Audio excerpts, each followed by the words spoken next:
네, 오늘은 크게 외치는 소리, 크게 외치는 소리라는 제목으로 말씀을 나누겠는데요. 13절에 이제 크게 외치는 소리가 멀리 들리는데, 즐거이 부르는 소리, 통곡하는 소리를 분간하지 못했다고 합니다. 이것은 이제 성전 재건 그 공사를 시작하는데 성전 기초가 놓였을 때 이제 사람들의 반응이 둘로 나오기 때문이죠. 하나는 통곡하는 소리, 하나는 이제 기뻐 즐거이 외치는 소리가 이제 있었었는데, 그렇다면요, 통곡의 소리는 왜 통곡의 소리를 이들이 냈을까를 보면 성전 없이 살아온, 네, 지난 수십 년의 수모와 서러움을 날려버리는 그런 통곡이었을 것이고요. 또 반면에 즐거이 부르는 소리는요, 이제 하나님과 그 새로운 관계가 시작될 것에 대한 그런 기대감이었었다라고 볼 수가 있습니다. 근데 이 모든 일이 성전의 그 기초가 놓였을 때 이제 이렇게 이런 반응들이 나왔다고 하는데, 그럼 오늘 말씀도요, 성전의 기초가 놓이는 것처럼 우리도 이렇게 가정의 기초, 또 삶의 기초가 이렇게 잘 놓여져야 된다라는 관점으로 보면요. 첫 번째로요. 성전의 기초가 놓일 때 다윗의 규례대로 여호와를 찬송합니다. 8절인데요. 예루살렘에 있는 하나님의 성전에 이른 지 2년 둘째 달에 스알디엘의 아들 수르바벨과 요사닥의 아들 예수아와 다른 형제 제사장들과 레위 사람들과 무릇 사로잡혔다가 예루살렘에 돌아온 자들이 공사를 시작하고 20세 이상의 레위 사람들을 세워 여호와의 성전 공사를 감독하게 하매 해서요. 네, 이들이 이제 예루살렘에 있는 하나님 성전에 이른 지 2년 둘째 달에 이제 성전 공사가 시작이 되죠. 이들에게 성전은 어떤 의미였겠습니까? 이들이 포로로 끌려가기 전에는 지나치게 성전 중심의 생활을 했습니다. 그런데 이들에게는 그 당시 성전은 일종의 부적 같은 거였습니다. 그래서 어떤 죄를 지어도 그냥 성전에 와서 헌물하고 뭐 예배 드리면 그냥 모든 문제가 해결되겠지. 이제 이 정도로 성전을 생각했던 것이죠. 그리고 이들이 포로로 잡혀가기 전에는요, 무슨 착각이 있었냐면 성전 우상주의가 있었습니다. 우리에게는 이 솔로몬 성전이라고 할 수 있는 이 성전이 있기 때문에 절대로 멸망당하지 않을 것이다라는 착각에 사로잡혀 있었던 것이겠죠. 예, 그런데 이제 그 성전이 무너지고 이제 바벨론 포로로 잡혀가고 돌아왔을 때 성전은 그들에게 갖는 의미가 달랐다라는 것을 생각해 볼 수 있죠. 근데 여기서요, 둘째 딸이라는 단어가 좀 중요한데요. 왜냐하면 지금 여기는 두 번째 성전이거든요. 첫 번째 성전은 솔로몬이 지은 솔로몬 성전인데 솔로몬이 성전을 처음 건축했을 때도요. 둘째 달에 건축을 시작했기 때문입니다. 그래서 지금 이 두 번째 짓는 성전이 솔로몬 성전의 그런 영적 전통성을 계승하고 있음을 보여줍니다. 그러면 첫 번째 성전과 지금 두 번째 짓는 이 성전의 차이가 무엇이 있을까를 이 두 번째 성전은요. 여기 8절에 나와 있는 수룹바벨이라는 사람의 이름을 따서 수룹바벨 성전이라고 불리거든요. 그러면 솔로몬 성전과 이 수룹바벨 성전의 차이점이 뭐가 있는가를 보면요. 솔로몬 성전 때는 이스라엘 왕들이 주축이 되어서 지었습니다. 그래서 예를 들면 다윗이 그 재료들을 준비하고 솔로몬 왕이 이 성전을 건축하였다면 지금 이 수룹바벨 성전은요, 백성들이 주도하고 비용도 백성들이 부담하고 있다라는 것을 보여줍니다. 그리고 여기 8절에 보면요, 이제 지도자들의 이름이 언급되는데요. 스알디엘의 아들 수룹바벨, 요사닥의 아들 예수와, 예, 그리고 여기 보면 네, 뭐 레위 사람들 뭐 이런 것들이 다 나와 있는데 이것은요, 성전 재건의 역사가 하나님이 허락하신 질서에 따라 진행되었음을 알려주는 것입니다. 이처럼 하나님의 역사는 효율과 능률로만 이루어지는 게 아니라는 것이에요. 하나님이 허락하신 질서에 순종하며 연합할 때에 주님의 역사하심을 경험하게 되는 것이라고 볼 수가 있습니다. 그래서 여기 또 18절 후반절에요. 20세 이상의 레위 사람들을 세웠다라고 하는데 사실 원래 이 레위 사람들 같은 경우는요. 30세에 이렇게 일을 할 수 있었었거든요. 또는 25세에 이 레위인의 직무를 감당할 수 있었는데 지금 20세로 낮추어서 적용하는 이유가 뭐겠습니까? 이게 한편으로는요. 그 돌아온 레위 사람들이 여러분 그 에스라 2장에 보면요. 레위 사람들의 그 돌아온 숫자를 보면요. 많지 않았기 때문에 아마 이렇게 20세로 해서 감당하게 했을 것이라고 볼 수가 있습니다. 10절 보면요. 건축자가 여호와의 성전에 기초를 놓을 때에 제사장들은 예복을 입고 나팔을 들고 아삽 자손 레위 사람들은 제금을 들고 서서 이스라엘 왕 다윗의 규례대로 여호와를 찬송하되 어느 정도 성전의 기초가 놓였을 때 이들이요 함께 모여 예배를 드렸습니다. 그래서요, 막 제사장들은요, 예복을 입죠. 또 나팔을 들고 아삽 자손 레위 사람들은 제금을 들고, 예, 근데 여기서 중요한 단어가 이스라엘 왕 다윗의 규례대로 여호와를 찬송하되라고 나와 있어요. 여러분 어제 말씀에 보면요, 어제 말씀은 모세의 율법에 기록한 대로라는 말씀이 나오거든요. 근데 오늘 말씀은 다윗의 규례대로라고 나와 있어요. 그것은 모세의 율법과 다윗이 정해준 규례와 규정을 이들이 그대로 준수하려고 하고 있다라는 것입니다. 즉, 공동체의 질서와 기록된 말씀을 따라 나아가고 있다라는 것이죠.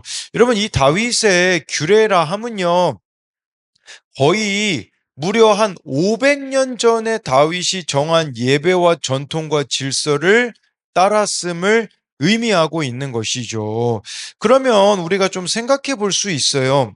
모세의 율법에 기록한 대로 또 다윗이 정해준 규례대로 이들이 하나님 앞에 나아가고 있다라는 것은 그대로 지켜온 사람들이 있었다라고 여러분들이 생각하시면 되는 거죠. 예, 그래서요. 엘레판핀 파피루스에 의하면요. 포로기 시대에도요. 이스라엘은 그 하나님 이 야훼 신앙을 이어가는 사람들이 있었다고 합니다. 그래서 여러분들이 또 에스겔서 말씀을 읽어보면요. 바벨론에 있던 에스겔의 집에요. 장로들이 찾아와 가지고요. 하나님의 뜻과 계시를 해석해 주기도 합니다. 또 여러분 에스라 2장에 귀환한 사람들 중에 노래하는 사람들이 귀환을 했거든요. 이것이 의미하는 것은 포로로 잡혀갔던 시대에도요, 이렇게 신앙의 유산을 이어가고 있었던 사람들이 있었다라는 것입니다. 우리로 말하자면요, 신앙의 되물림이 이루어졌다라고 볼 수가 있는 것이죠. 바벨론에 포로로 잡혀갔음에도 불구하고 하나님 백성이라는 정체성을 잃어버리지 않으려고 한 믿음의 선배들이 있었다는 뜻입니다. 여러분, 지금 이 시대에도요, 필요한 게 바로 이것이 아니겠습니까?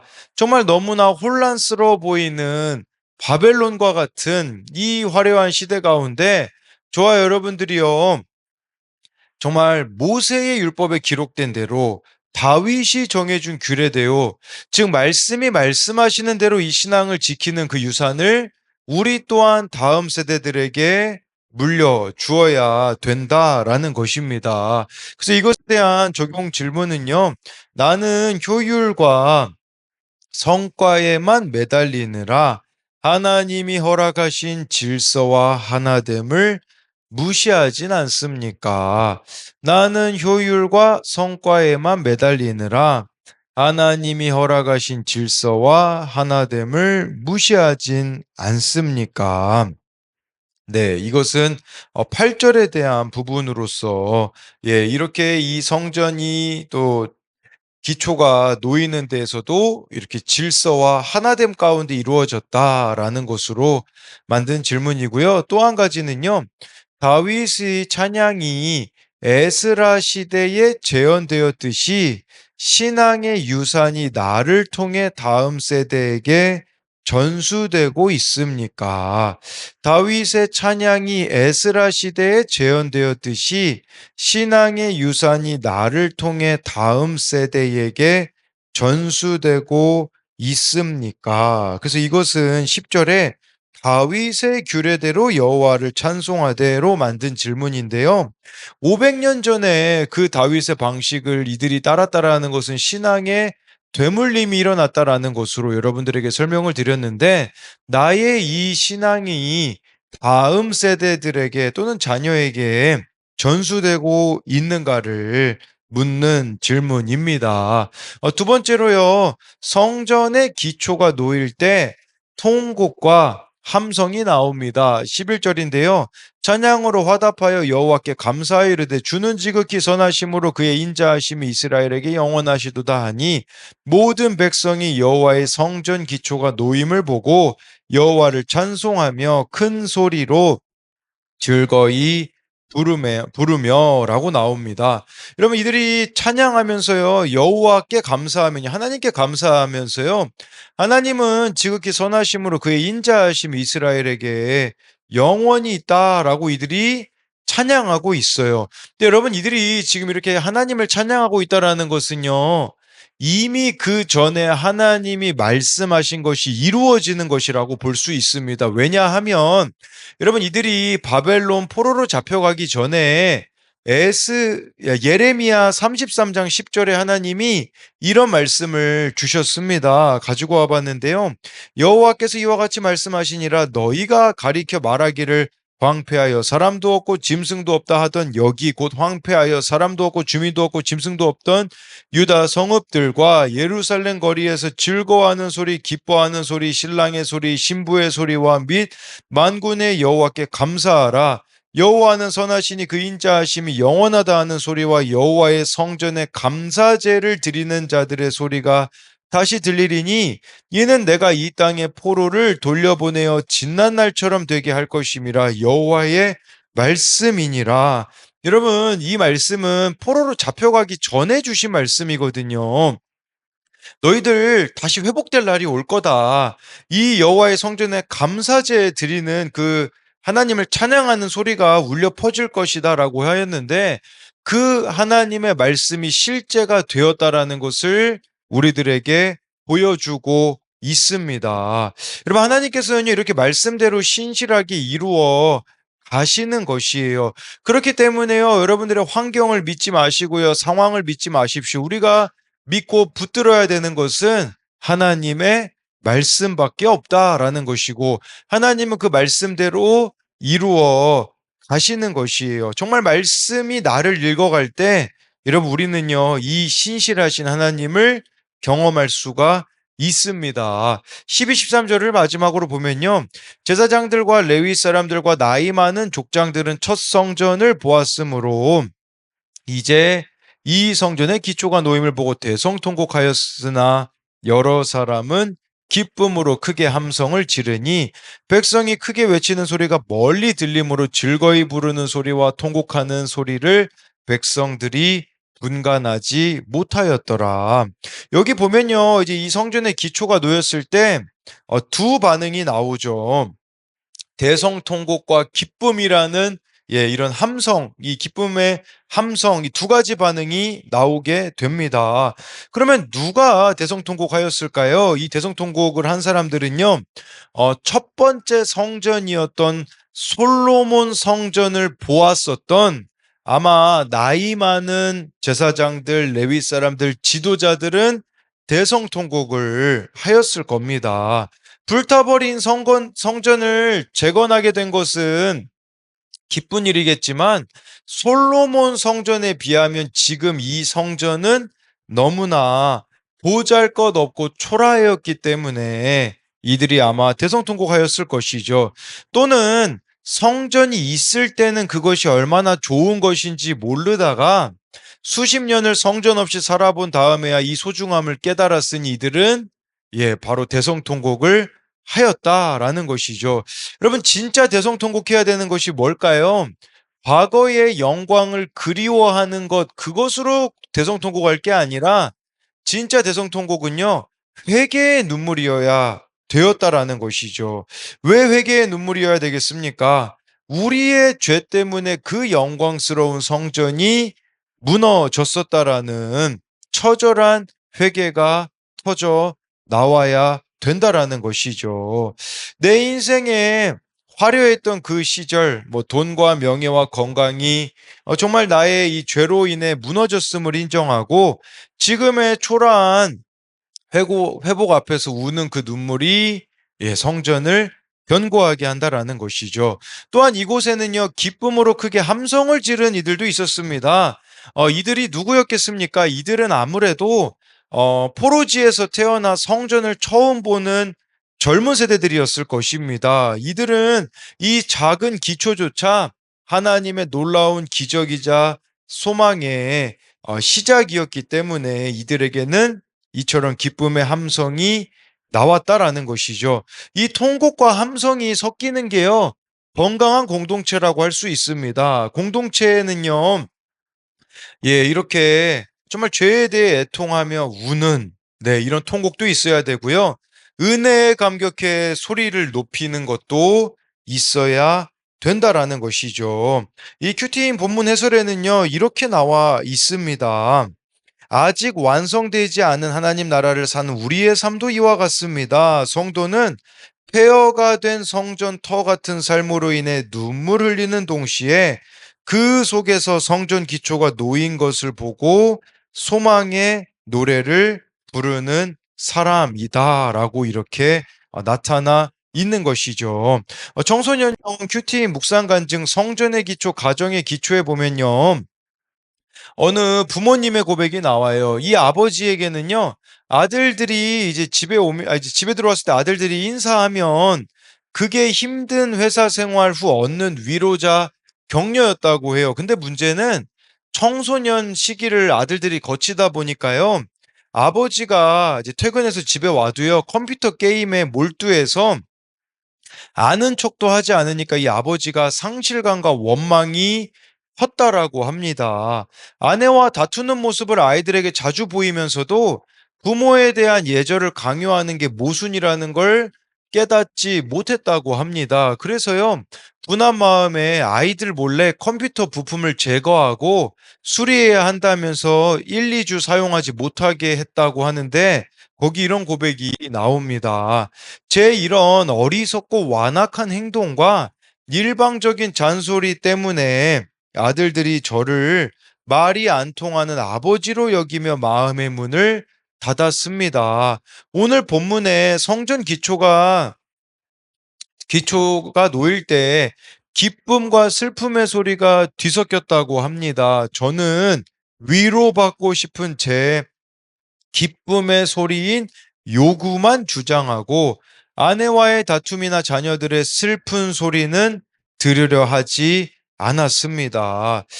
저희 가정의 기초는 말씀이 아닌 제 고집에 놓여 있었음을 회개합니다. 제가 가장 완악한 건축 재료임에도 불구하고 아들들을 교회 공동체 안에 머물게 하신 전적인 하나님의 은혜에 감사드립니다. 이제는 제가 자녀들을 존재 자체로 받아주고 사랑하는 새 성전이 되기를 기도합니다. 우리도 한번 생각해 봐야 될 것 같습니다. 우리의 삶의 기초, 우리의 가정의 기초는 어디에 놓여 있는가를 보자는 것이죠. 이분의 고백처럼 말씀이 아닌 고집에 놓여 있지 않는가, 내 자신에게 놓여 있진 않는가를 보며 정말 그 기초가 말씀에 놓여야 된다라는 것입니다. 이것에 대한 적용 질문은요, 나는 내 인생의 무너진 환경, 건강, 재산, 관계를 보며 옛날에는 잘 나갔었는데 라며 신세 한탄만 합니까? 아니면 그 모든 것이 무너질 수밖에 없었던 나의 죄를 보며 대성통곡하고 있습니까? 나는 내 인생의 무너진 환경, 건강, 재산, 관계를 보며 옛날에는 잘 나갔는데 라며 신세 한탄만 합니까? 아니면 그 모든 것이 무너질 수밖에 없었던 나의 죄를 보며 대성 통곡하고 있습니까? 또 한 가지는요. 내 삶 또는 가정의 기초는 무엇에 놓여 있습니까? 내 삶 또는 가정의 기초는 무엇에 놓여 있습니까? 그래서 이 기초가 우리가 정말 말씀 위에 놓여져 있어야 된다라는 것으로 설명을 드렸습니다. 예, 그래서 오늘 말씀을 이제 요약하면요. 성전의 기초가 놓일 때 첫 번째로요. 다윗의 규례대로 여호와를 찬송합니다라고 해서 예, 이게 그냥 이들이 자기들의 방식으로 이렇게 찬양한 게 아니라는 거죠. 오늘 말씀에는 다윗의 규례가 나오고 어제 말씀에는 하나님의 사람 모세의 율법에 기록한 대로라고 나와 있어요. 그렇기 때문에 예, 정말 말씀이 말씀하시는 대로 이들이 하나님을 찬송하였다라는 것이고요. 성전의 기초가 놓일 때 두 번째로 통곡과 함성이 나옵니다. 그래서 정말 이렇게 통곡하는 반응, 예, 이렇게 기뻐하는 반응이 있었다라는 것으로 있었다는 그것을 이 통곡은 바로 이게 뭐 과거의 영광에 대한 그런 그리움보다는 우리들의 그 삶의 결론이구나. 내 죄에 대한 애통함이 되어야 된다라는 부분을 설명을 드렸습니다. 기도하겠습니다. 살아계신 하나님, 오늘 말씀에 예루살렘에 있는 하나님의 성전이 이른 지 둘째 달에 정말 공사가 시작이 되어집니다. 어떤 효율과 그런 것보다도 정말 하나님이 세우신 그 질서 위에 하나하나 진행되어져 가는 것을 보게 됩니다. 그랬을 때 정말 이 백성들이 성전의 기초가 놓였을 때 하나님을 찬송하는 내용이 나오는데 이것은 이미 예레미야서에서 하나님께서 이후에 이들이 포로로 잡혀간 후에 어떤 일이 이루어질 것에 대하여서 말씀하셨는데 그 말씀이 실제가 된 것임을 봅니다. 하나님, 우리도 미래를 알 수 없습니다. 미래를 알 수 없는데 자꾸 자기 자신을 의지하다 보니 자기 자신의 경험을 의지하다 보니 우리들에게는 이 미래가 두려운 것입니다. 그러나 하나님, 우리가 하나님의 약속의 말씀을 오늘 붙잡고 오늘 하루를 이 말씀대로 살아갈 때에 내일도 동일하게 말씀으로 말씀하시는 그 하나님의 신실함을 우리가 의지하여 살아가는 자들이 되게 하여 주옵소서. 또 이 성전의 기초가 놓였을 때 대성통곡하던 자들이 있습니다. 솔로몬 성전에 비하면 지금 이들이 지으려는 성전이 너무나 초라해 보였기 때문에 이들이 통곡했을 수도 있겠지만 한편으로는 잊혀진 그 예배의 감격이 회복됨으로 통곡하는 것이 될 수 있습니다. 솔로몬 성전이 왜 무너질 수밖에 없었는가? 정말 그들의 죄 때문임을 이들이 깨닫고 대성통곡하며 나아가는 것처럼 우리도 지금 통곡해야 될 때입니다. 하나님께서 한국교회에게 얼마나 많은 영광의 일들을 허락하셨습니까? 그러나 지금의 모습을 보면 너무나도 부끄러운 현실 가운데에 정말 하나님이 우리들에게 허락하신 복을 자신의 야망을 채우는데 다른데 사용하였기에 지금 한국교회 모습이 이러한 것을 보며 우리가 통곡하기 원합니다.